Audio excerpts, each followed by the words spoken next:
Hi guys, Kevin here. Yesterday, Sony announced the release of the Sony RX10 Mark III. Now, the RX10 is, I guess the best way to look at it is an all-in-one device. It is a size of about a large micro four thirds or a smaller DSLR, and it can be used for a lot of things. It's a very versatile camera. It's quite expensive, but you can't change the lens on it.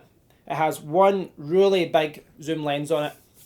And the idea is that you use this camera instead of using a camera like a micro four thirds or a DSLR and using 2 or 3 different lenses. This lens, the lens and the glass on this camera is so good that it should be able to replace quite a few different lenses.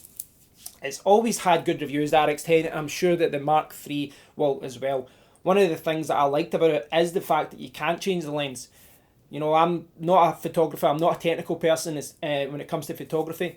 So the idea of just having one device that does everything appeals to me, because even when I looked at buying a pancake lens for this camera, it's a minefield. There's so much information to look at, and there's a lot of things to digest. I really didn't know what to buy.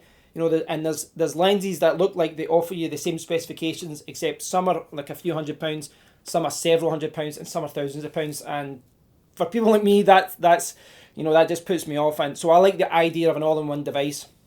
And the Sony RX10 has a lot of great selling points. I'll just quickly talk through some of the new features. You can see the press release here. This was yesterday, it was announced. So it has a 25 times super telephoto zoom lens, extensive focal range of 24 to 600 millimeters. It's the 1-inch type stack, 20.1 megapixel XMOR RS CMOS sensor, DRAM chip, and it's powered by the Bion's X image processor. You can see here, now that's the, yeah, you can see that's more about the lens there. Now if you go down, you can see here, it does 4K recording, but it can also do slow motion recording, 960 frames per second, 480 frames per second, and 240 frames per second. It's got a high speed autofocus, and it's got a nice ergonomic design.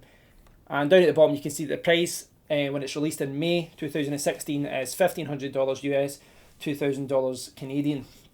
And I suspect it's going to be about probably around £1,200 or so in the UK. Now, that's a lot of money, but if you can't afford the RX Mark III, the good thing about this is whenever this is released, you're going to see the RX10 and the RX10 Mark II drop in price. It will drop in price in places like Amazon and other retailers. But you're also going to see existing RX10 owners selling them on eBay and things like that. So across the range, the earlier versions should be cheaper. And I would still look at the original RX10 and the RX10 Mark II, because those are going to be bargains. They're still very powerful devices.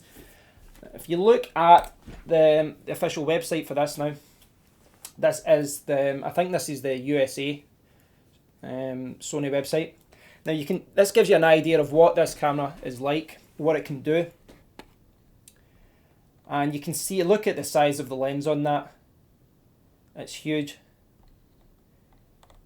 And if you bring it down, you can see some other features here. Now you can see here, you've got this beautiful lens on the front of the camera.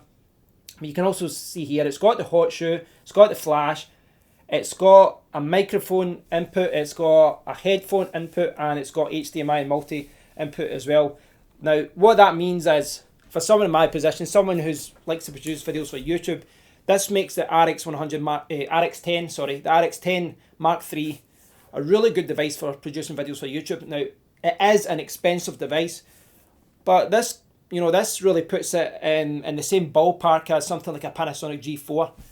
You know, you're going to get the 4K recording, you're going to get slow motion recording, and the fact that you can, you know, put in a microphone and put in a headset really makes this a really good device for recording videos for YouTube. And you can see here, there's a picture here that shows you the guy with all the extensions. He's got it on it's like a little adapter so that he's got the flash and the microphone.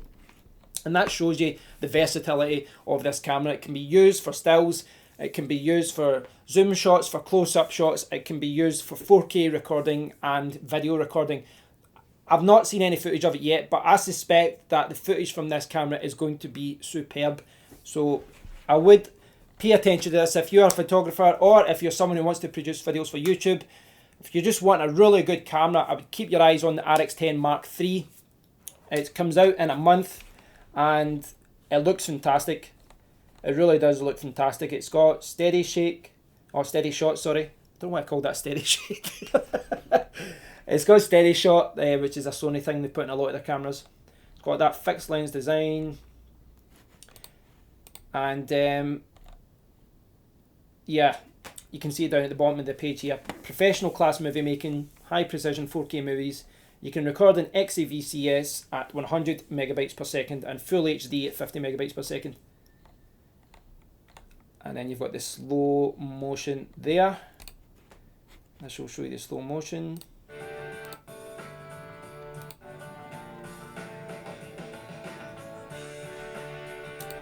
Very cool. Yeah. So this looks like an absolutely awesome camera. I've not tried it yet, but I would look out for it in the next month or so. And if you can't afford this, because it is a very expensive camera, I mean, you could buy a car for this price, really, an old car. Check out the original RX10 and check out the RX10 Mark II. Those are two fantastic cameras as well. Those are really good cameras for stills and for videos as well. So I do recommend checking them out. I'll link to the press release in the comment area. And as always, please let me know what you think of the camera. Leave your comments below. And if you haven't already done so, please subscribe, please like, please share, please send some love. And I'll speak to you all soon. Thanks, guys.